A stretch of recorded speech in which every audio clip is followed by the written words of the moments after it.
Ukiuttamaasa kalaallit inuusuttut 700 sinnerlugit Danmarkimut iliniariarlutik nuuttarput. Amerlanerit ilaquttatik kammalaatitillu qimallugit inuunermut nutaamut sungiussiniartarput Danmarkimi. Uani aallakaatitassiani malittarivagut kalaallit arfinillit assiingitsunik iliniagallit Danmarkimi illoqarfinni assiingitsuni.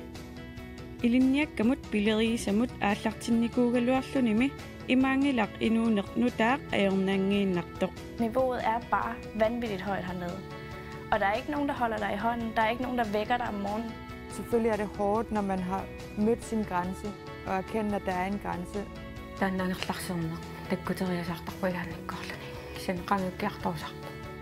Nu er den narigaadni sunagaluarunilunni ilinniarna qaananneqartariaqarpo.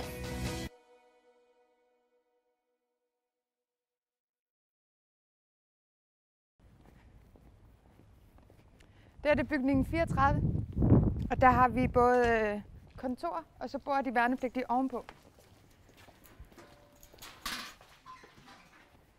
Herinde sidder der en masse oversergeanter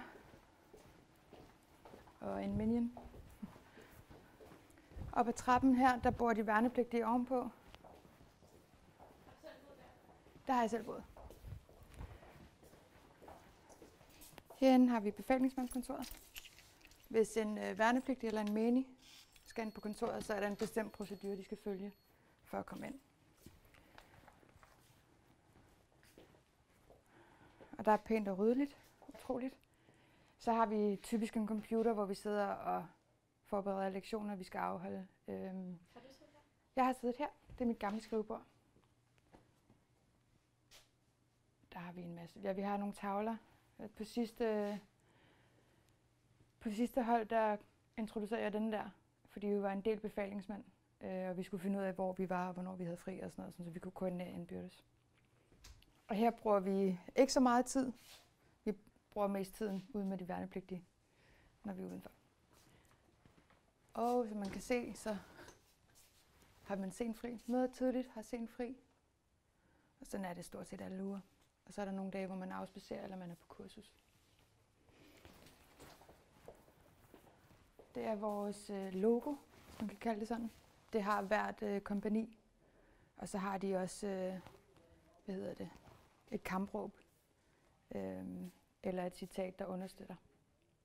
Det er jo så Ubi Concord. Hvordan var det at komme til Danmark der første gang for 7 år siden? Det var rigtig mærkeligt. Det var helt nyt. Og selvom jeg har gået i dansk klasse i folkeskolen, og jo talte dansk, så var der en masse ting, man skulle vende sig til. Det var en anderledes mimik. Man kunne ikke bare løfte på øjenbrynene, og så forstod de, at det var ja. Og en masse af de små ord, vi bruger i hverdagen. Og den fælles forståelse, vi har for ting, med, når man rynker på næsen, eller når man siger, hvad det betyder. Og det er svært at forklare en med en dansk baggrund, hvad betyder, eller ikke. Også fordi det er så situationsbestemt. Det var kulturschok, både sprogligt, selvom jeg talte dansk, men også at altså, der er jo grønt, og folk har en lidt anden mentalitet. Jeg kan huske, jeg spurgte engang en veninde, som jeg gik på studie med, om vi skulle tage en kop kaffe.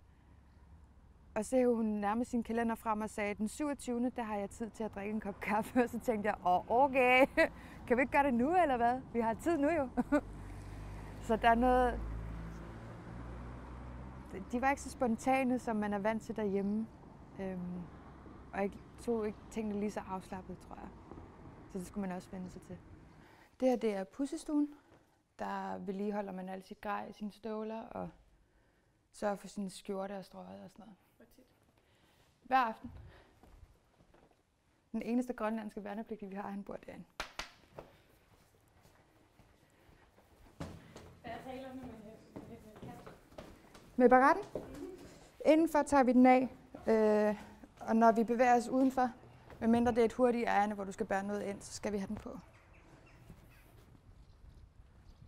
Kalallunaan suunam qallunaat tutartarpuut qallunaat raatioumi fjernsyinimi avisini imassinnawa aam innuiqatit akornanni kisianni Danmarkimi 100% qallunaatut ingerlasarpo Danmarkimi aama soorlu suuttamaasa parilaartut ullorsiut malittaqamikkit naapissigunik okay ullorsiut alakkaqqarluit kaffeqatigissuut okay taava uanga oktober sisamaani nalunaaqutaarpingasqaangerlugu tannersisamat piffiseqarpunga halvtime uukalaall imaittaratta soqaalerpunga napilarta naapissuugut taanna Danmarkim allaanerulaaram imaangilaq qallunaat tamarmik taamaattut kisianni allaanerulaarpo pissutsit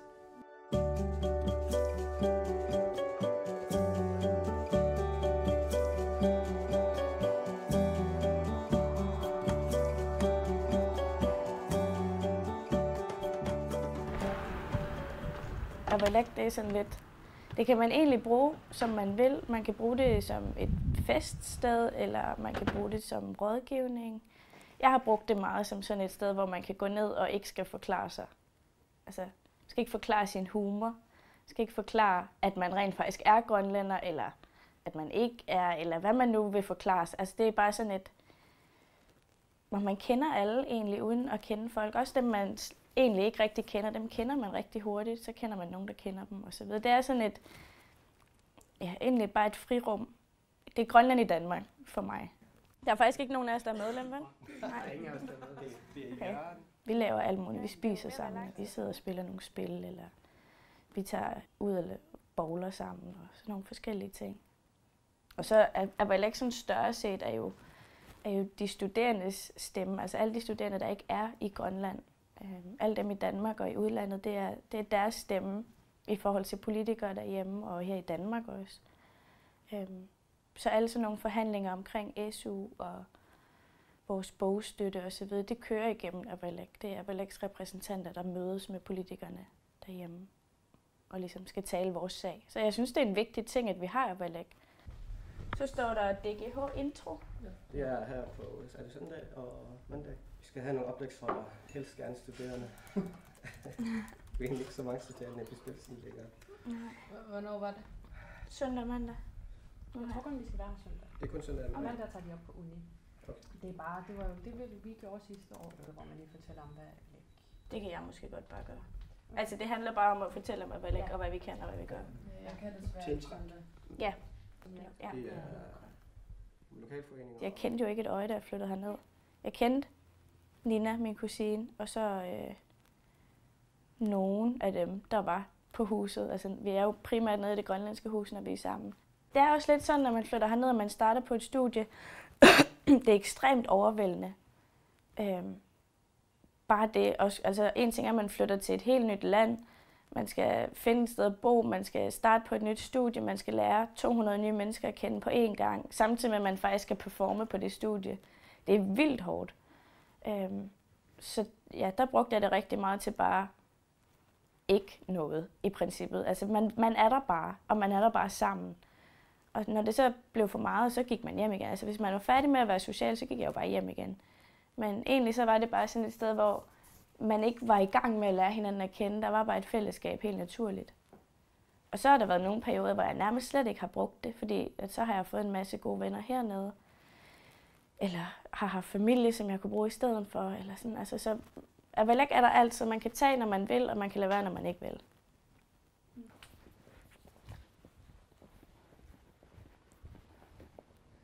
Så har vi de her køretøjer. Det er en HX'er, mener jeg det. Ja. Ja, det er sgu vores. Der kan man se, at det er første NSC's. Det er de køretøjer, jeg skal ud og køre i nu som gruppefører for transporten over i stående styrke. Og vi kører så med container og en masse andet spændende. Det vi gør nu, det er, at vi går ned til garagen, hvor vi også har lidt køretøjer og en masse andet. Alt i Danmark er jo forbundet med hinanden, så man kan ikke bare tage ud i ingenting. Man kan ikke bare tage ud på skiliften om vinteren. Jeg var her hele vinteren, det første år, jeg var her.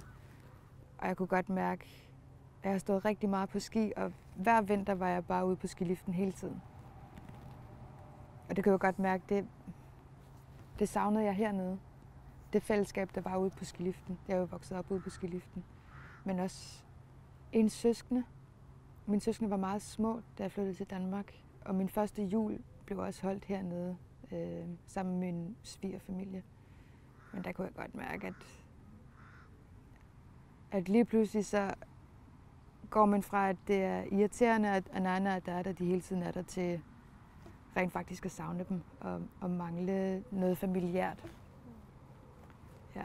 Men I kan se, vinduerne de er ret små, i og med at de er panser.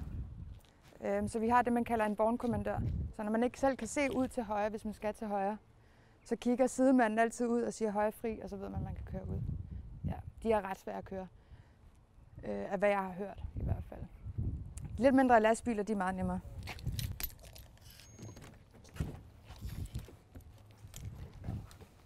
Det her det er så grøn hal, og der har vi en masse små ting. Det er en teleskoplæsser let. Det er en af de mindre trucks, vi har. En generator og alt, hvad der er af forskellige ting og sager, det skal man omskoles til i forsvaret, sådan så man ved, hvordan det er gået i stykker, og hvem der kan ordne det, når det er gået i stykker, og i forhold til, om det hele det virker, som det skal.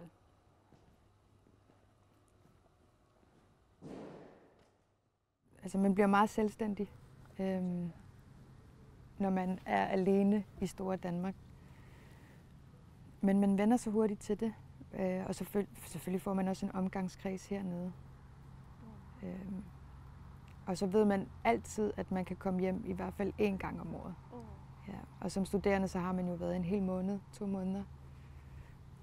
Medmindre man sidder og skriver opgave. Ja. Når vi kan. Vi har det, der hedder Forsvarets fysiske test. Ja, FFT. Der skal man kunne bestå en core-test og en Cooper-test. Og core-testen, det er en test af din overkrop og den styrke fra, når du er kold. Så skal vi kunne løbe 2400 meter på 12 minutter. Og jeg har været ude med en skade, så jeg er ved at træne op til det nu. Og det er en af de ting, man kan komme ud for, det er, i og med det er meget fysisk krævende. Især når du er værnepligtig og på sergentskolen, så kan det godt gå lidt ud over kroppen. Ja.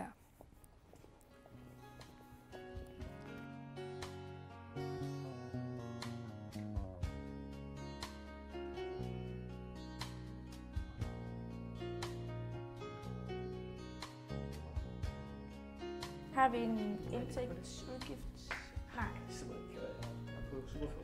Ja, så, men det er også, altså det er jo egentlig bare noget, vi skal vide til næste år, ikke? Hvis vi vil lave afslutningsfesten på samme måde. Den kan vi måske godt tage til næste møde. Der var også masser. Jeg ved aldrig, om jeg skal kalde det en fordel eller en ulempe, at jeg ikke ser grønlandsk ud. Altså hvis ikke du ved det, så kan du ikke se det. Og det betyder så, at jeg kan altid vælge hernede. Altså jeg kan bare lade være med at sige, at jeg er fra Grønland, så er der ingen, der ved det. Og så er der ikke nogen fordomme eller hensyn eller alt muligt. Men ja, vi møder alle sammen fordomme. Altså jeg er måske heldig, at jeg gik på en skole, hvor de unge mennesker der, de er meget interesserede i at vide noget om noget. Men jeg tror måske mest egentlig for mig, det blev lidt som om, at jeg var sådan ambassadør for Grønland. Jeg skulle gøre rede for alt, hvad der foregik, eller forsvare de ting, der skete, og de ting, der overhovedet ikke skete. Fordi at mange af de unge mennesker derude, de er så politisk interesserede, så de fulgte jo med i, hvad det var, der skete deroppe og så videre. Og det krævede jo også virkelig, at jeg var fuldstændig opdateret hele tiden. Og det er stadigvæk sådan, at dem, der stadigvæk læser på skolen, de ringer jo til mig, når de skal bruge en eller anden Grønlands historie. Så det er meget sådan, jeg er ligesom blevet vejen ind i Grønland for mange af dem, som kommer til at være medieverdenen i Danmark lige om lidt. Så jeg har nok sådan lidt fået sådan en ufrivillig ambassadørrolle hernede. Lige præcis, altså på den skole der i det miljø. Ja. Er det så bare noget, vi vedtager nu her, at den skal ned på 5.000? Ja, altså det er ikke engang noget, vi bør vedtage eller aftale. Det er også skrive det med, det er fint. Vi også du selv bestemmer. Jo. Vi kan bare være enige om det. Regler om, at vi ikke Men det er, altså jo, vi møder fordomme hele tiden. Altså jeg kan huske, den første gang, jeg var til fredagsbar ude på skolen. Vi fik fri 3:00 eller sådan noget en fredag. Og det er virkelig hardcore druk i Danmark. Det er ikke, vi er ikke til fest. Vi skal bare være stive, og vi skal være stive inden 5:00, og jeg kunne overhovedet ikke følge med. Og så er de sådan, hey, du er grønlænder, skal du ikke have noget at drikke? Og så videre. Men jeg kan slet ikke drikke lige så hurtigt som dem. Jeg kan ikke ligge og brække mig 7:00, det kan jeg simpelthen ikke. Og det synes jeg er egentlig lidt sjovt, ikke? Der er så mange fordomme om grønlændere i Danmark. Fordi det har jeg aldrig mødt i resten af verden. Jeg har rejst rigtig meget rundt i hele verden. Jeg har aldrig mødt nogen fordomme, lige så snart vi er uden for Danmark. Og ja, jeg kan nemlig huske, at jeg blev ret overrasket over alkoholindtaget blandt unge mennesker hernede. Vil I have et æble? Ja. Ja. Tak. Er der nogen, der vil have creme fraiche? Nej, tak.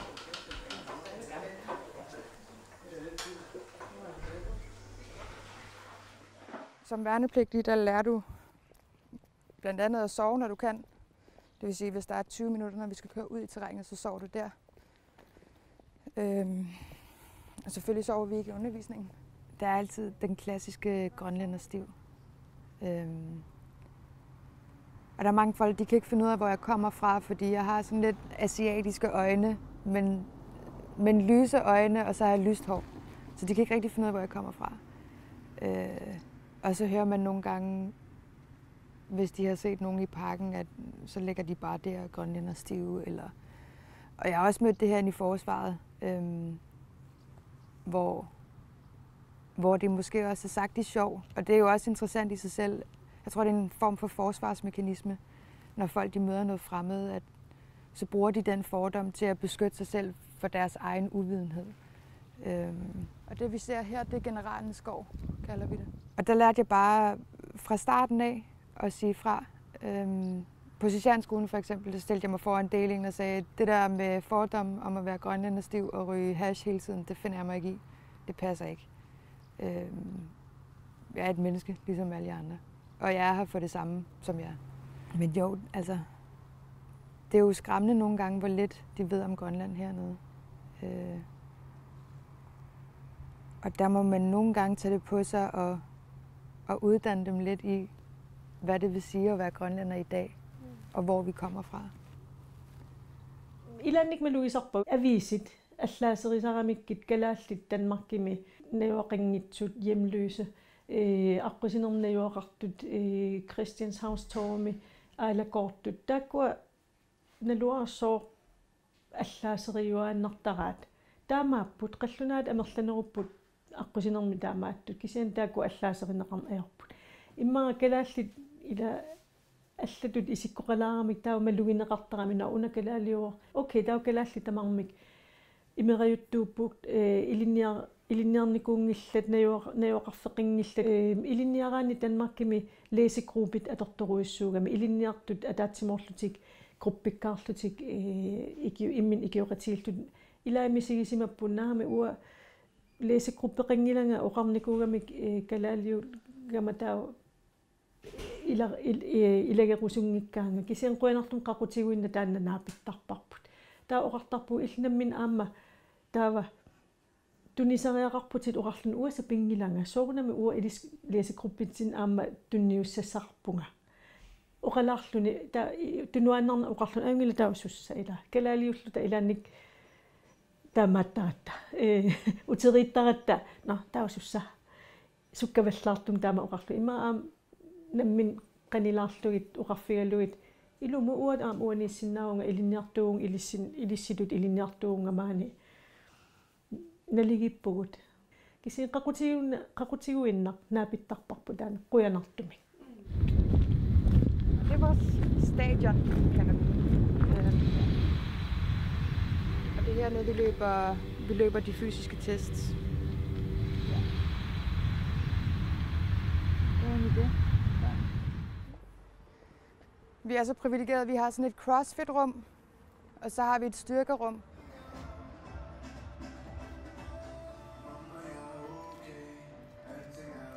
Ja, der har jeg brugt meget tid.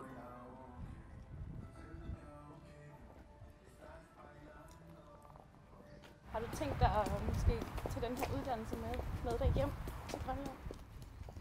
Det har jeg tænkt. Jeg håber endda at kunne blive oversergeant, og så søge en stilling i Arktisk Kommando, og så komme hjem den vej. Sådan kortsigtet, så vil jeg gerne være oversergeant, og jeg vil selvfølgelig gerne udsendes. Men det kræver ekstremt meget uddannelse og forberedelse for at blive udsendt. Og man skal generelt kunne meget som fører. Altså du skal kunne undervise og føre dine folk. Du skal være omstillingsparat og kunne uddelegere. Og man lærer generelt ekstremt meget af at være herinde. Altså det er jo ikke krig som sådan i verden i dag. I hvert fald ikke, hvor den danske hær er aktiv. Vi er i Irak og Afghanistan for at hjælpe tropperne dernede og uddanne dem, men vi deltager ikke aktivt i de kampe, der er. Så det er planen. Det er så mit nye kontor og min nye kollega, som lige har mødt ind i dag. Jeg har et overordnet mål om at gøre det, der gør mig glad og følge mit hjerte. Og det er en af grundene til, at jeg sidder her i dag. Det er fordi, jeg gør det, jeg gerne vil. Om så andre synes, det er mærkeligt, eller ikke kan forstå, hvorfor jeg vil det, og måske synes, jeg skulle lave noget andet, så er det deres problem. Altså, jeg laver det, jeg godt kan lide, og jeg fortsætter, indtil det ikke er sjovt.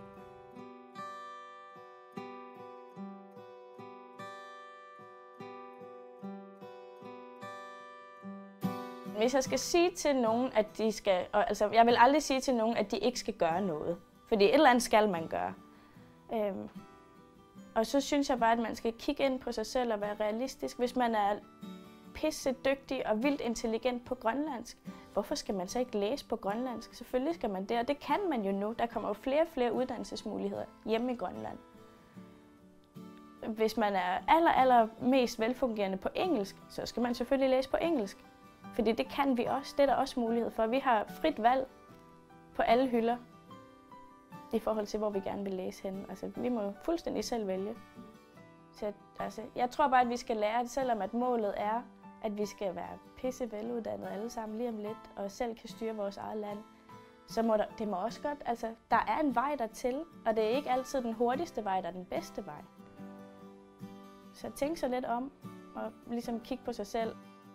Så jeg tror egentlig, man skal kigge på sig selv, ligesom jeg kigger på min hest, ikke? Jeg kigger, hvad er hun dårligst til, og hvad er hun bedst til. Og jeg er fuldstændig realistisk, og det er der ikke ret mange, der er, heller ikke med deres heste.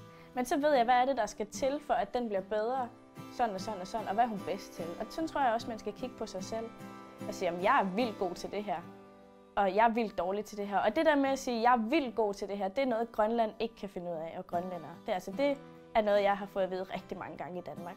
Folk de spørger altså, hvad er du god til? Og så bliver man sådan lidt, jeg må jo ikke sige, hvad jeg er god til, agtig, eller det kan jeg ikke sige. Så jeg tror, en ting er, at vi skal lære at tro på os selv, men vi skal også lære at se vores egen fejl.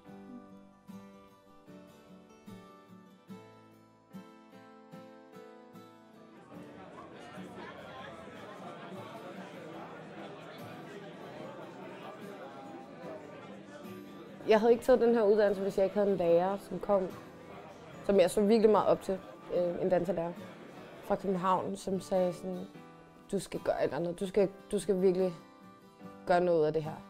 Altså det der med, at der var en, der troede på, det jeg gjorde var godt, og jeg skulle gøre noget ved det, gav mig mod til at, ligesom at fuldføre det og ligesom sige, mor og far, jeg skal til Danmark, og det skal jeg bare. Så det er ligesom det, der gjorde det.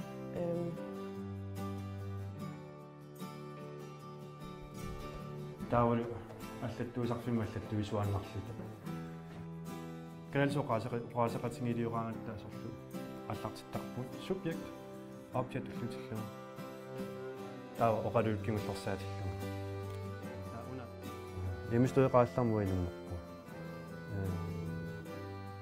таавали малугиниартарлугу таанна ила уллутсинни ингаммикааллунаани уна торнаарторюу